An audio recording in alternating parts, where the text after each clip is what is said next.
नमस्कार, आप देख रहे हैं न्यूज 24। आपके साथ मैं हूं अभिलाषा पाठक और लगातार बड़ी कवरेज पर हम बने हुए हैं। राहुल गांधी से करीब 2 घंटे की पूछताछ ईडी दफ्तर में हो चुकी है और ये अलग अलग तस्वीरें आपको दिखा रहे हैं। इन सब के बीच कांग्रेस और ईडी दफ्तर के बाहर विरोध प्रदर्शन कांग्रेस के नेताओं और कार्यकर्ताओं का जारी है। ईडी दफ्तर के बाहर रह रहकर अलग अलग राज्यों के कांग्रेस कार्यकर्ता पहुंच रहे हैं और अपना विरोध जता रहे हैं। इससे पहले 11 बजे सबसे पहले कांग्रेस की महिला नेताओं ने विरोध शुरू किया था, जिन्हें फौरन हिरासत में ले लिया दिल्ली पुलिस ने। कांग्रेस दफ्तर में पुलिस के घुसने और मारपीट के खिलाफ कांग्रेस के दिग्गज नेता दफ्तर में ही धरने पर बैठ गए। और कुछ तस्वीर देखिए, दफ्तर से बाहर निकलने वाले हर नेता को हिरासत में लिया जा रहा है।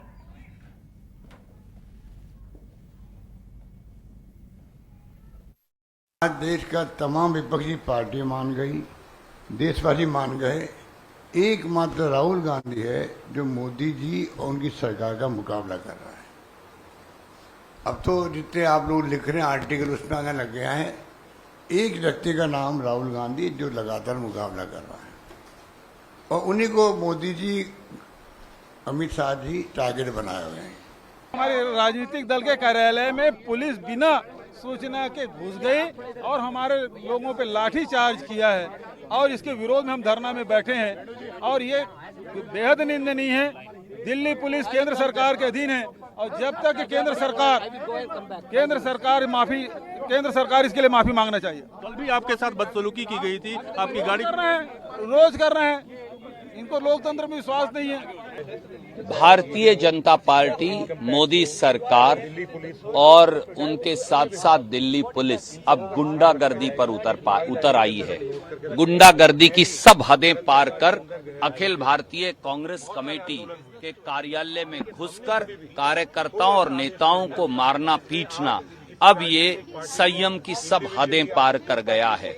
दिल्ली पुलिस के वो कठपुतली अधिकारी भी जान लें कि ये याद रखा जाएगा और इसे चेतावनी मान लें कि इस गुंडागर्दी का हिसाब भी लिया जाएगा। आज तक तो कभी नहीं देखा दिल्ली पुलिस इस तरीके की खूनी त्योहार लेते हुए हमारे ऊपर अत्याचार कर रही है। सिर्फ खूनी त्योहार देख रहे हैं दिल्ली पुलिस करो।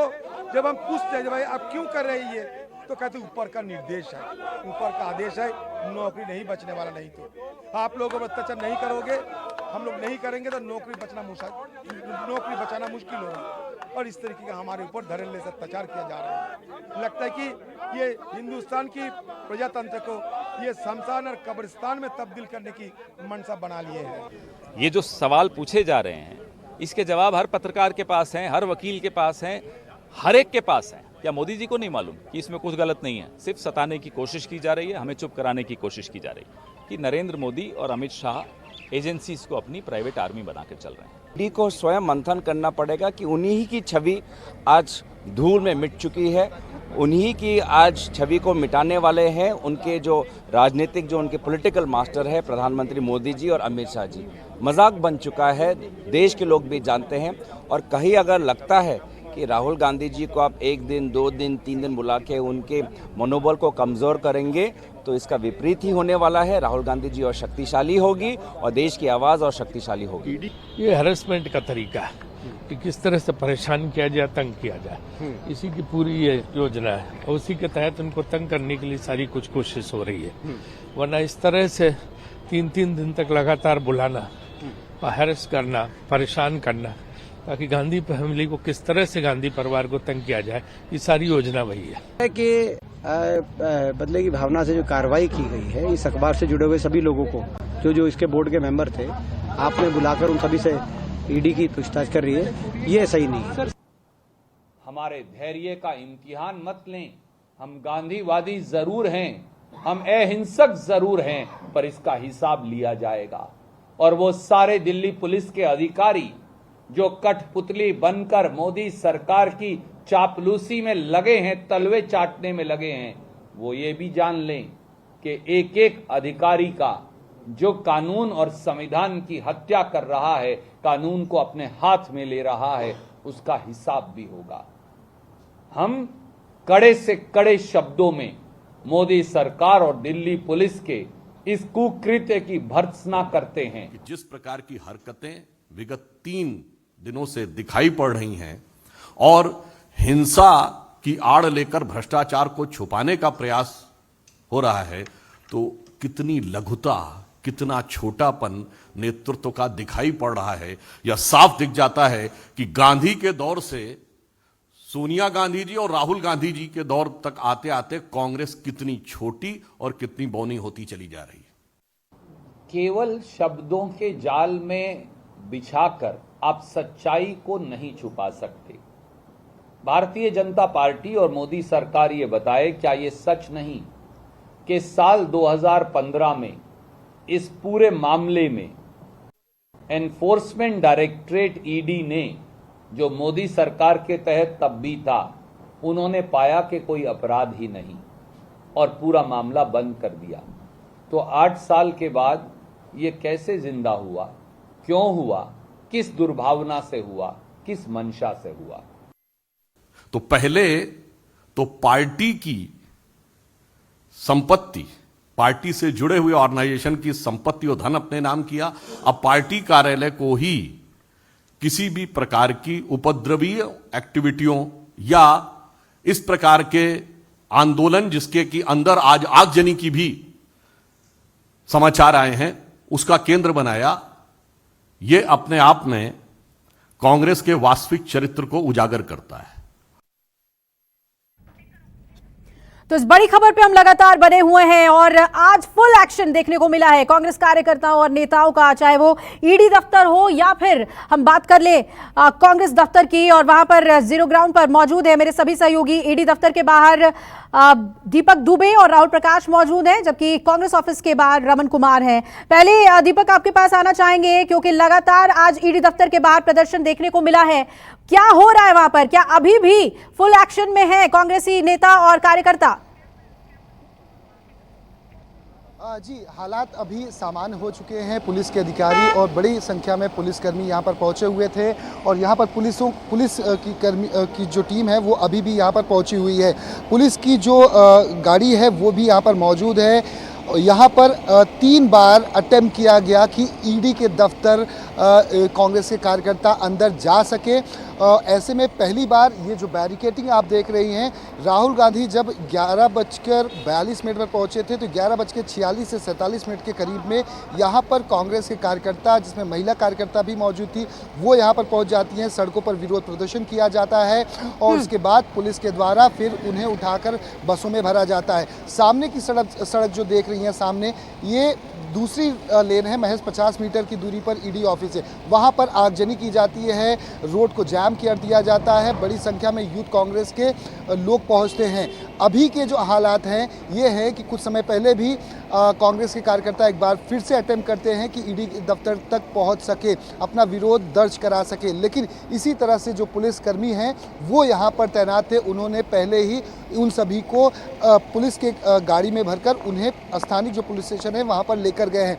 यहाँ पर उग्र प्रदर्शन आज के समय की बात की जाए तो कांग्रेस कार्यकर्ताओं के द्वारा देखा जा रहा है, जहां पर आपत्तिजनक शब्दों का इस्तेमाल भी प्रधानमंत्री नरेंद्र मोदी को लेकर किया जा रहा है।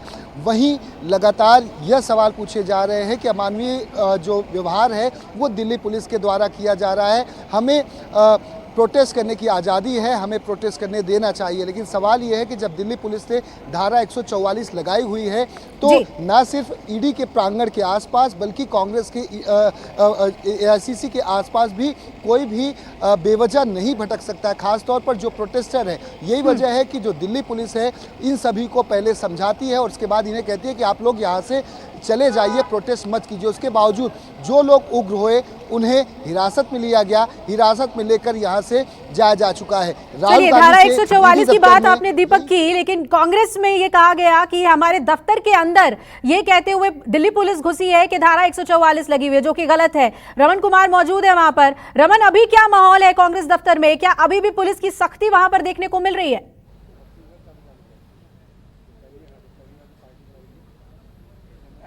देखिए, अभी जो कांग्रेस पार्टी के नेता धरने पर बैठे थे वो धरना पर से उठ चुके हैं, क्योंकि दिल्ली पुलिस की तरफ से भी प्रेस कॉन्फ्रेंस करके कहा गया, हालांकि मना किया गया कि वो दिल्ली पुलिस के जवान कांग्रेस दफ्तर के अंदर नहीं घुसे थे, लेकिन जो सच्चाई थी वो सबके सामने थी, वो दृश्य था, वो बयान था। छत्तीसगढ़ प्रदेश कांग्रेस के अध्यक्ष हमारे साथ हैं। क्या हुआ था, कुछ आपने देखा था जब दिल्ली पुलिस के जवान यहाँ घुसे थे?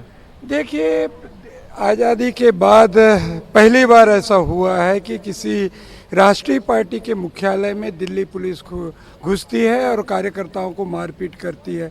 जिस ढंग से ये सिर्फ और सिर्फ ये हो सकता है मोदी जी के इशारे पर दिल्ली पुलिस कांग्रेस मुख्यालय में घुसी है। कहीं ना कहीं जिस ढंग से लोकतंत्र की हत्या, प्रजातंत्र की हत्या करना चाहती है, मगर हम डरने वाले नहीं हैं।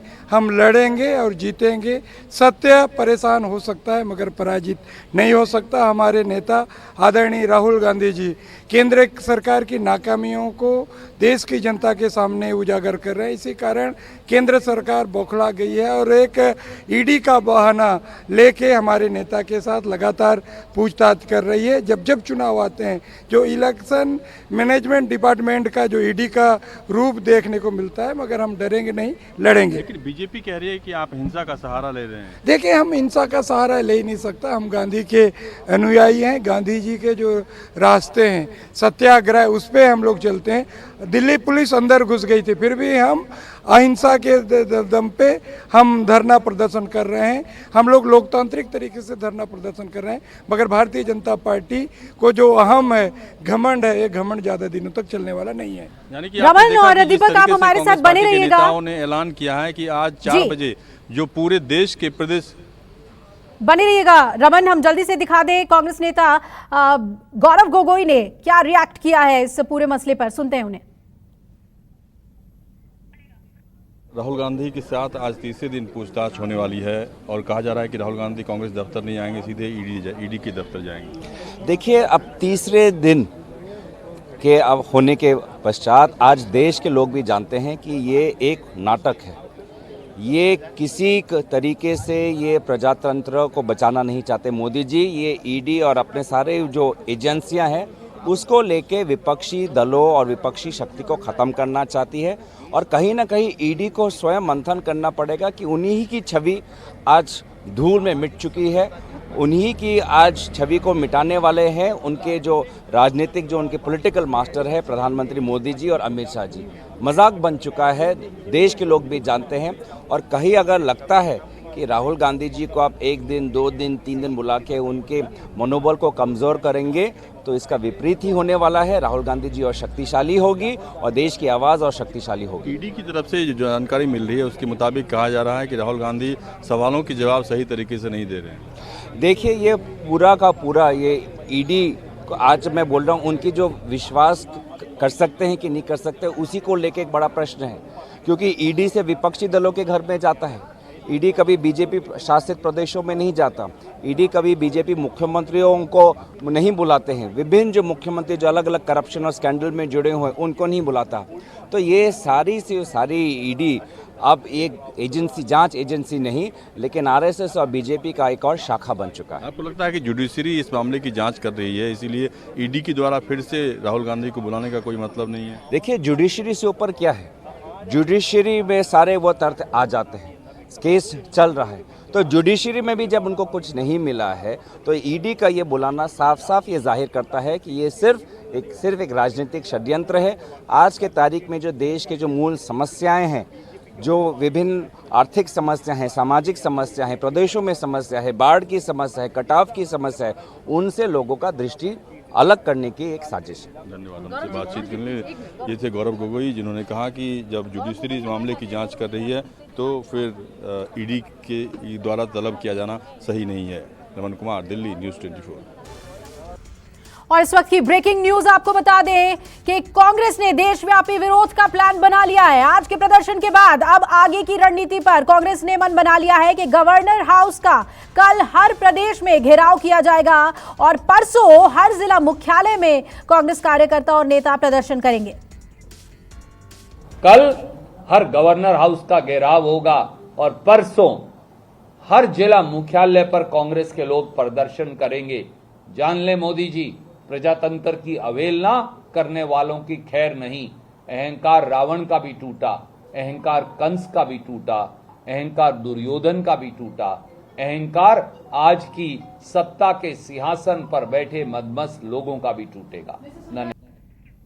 और रमन मेरे सहयोगी लगातार बने हुए। रमन, कांग्रेस अब अपनी स्ट्रैटेजी को एक्सपैंड कर रही है, क्या पता चल रहा है आज को लेकर, और अगले आने वाले दिनों में कांग्रेस का और कितना उग्र प्रदर्शन देखने को मिल सकता है?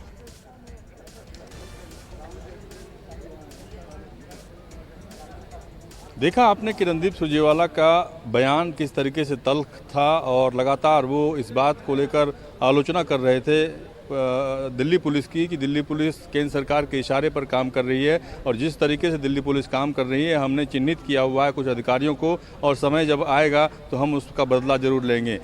जो बातें रणदीप सुरजेवाला ने कही है उन बातों से साफ ऐसा लगता है कि इस पूरे आंदोलन को पूरे देश में ले जाना चाहती है कांग्रेस पार्टी, क्योंकि कांग्रेस पार्टी को लगता है कि सिर्फ दिल्ली तक सीमित नहीं रखना चाहिए। और ये मौका कांग्रेस पार्टी को दिल्ली पुलिस ने दे दिया है, जब दिल्ली पुलिस के जवान कांग्रेस दफ्तर के अंदर आए और उन्होंने लाठीचार्ज किया, कुछ कार्यकर्ता घायल भी हुए, जिसकी तस्वीरें हमने आपको दिखाई थी। उसके बाद से ये फैसला हुआ कि इस आंदोलन को पूरे देश में ले जाने की ज़रूरत है, और जिस तरीके से दिल्ली पुलिस बिहेव कर रही है, बर्ताव कर रही है कांग्रेस पार्टी के नेताओं, कार्यकर्ताओं, महिला नेताओं के साथ, वो बेहद आपत्तिजनक है।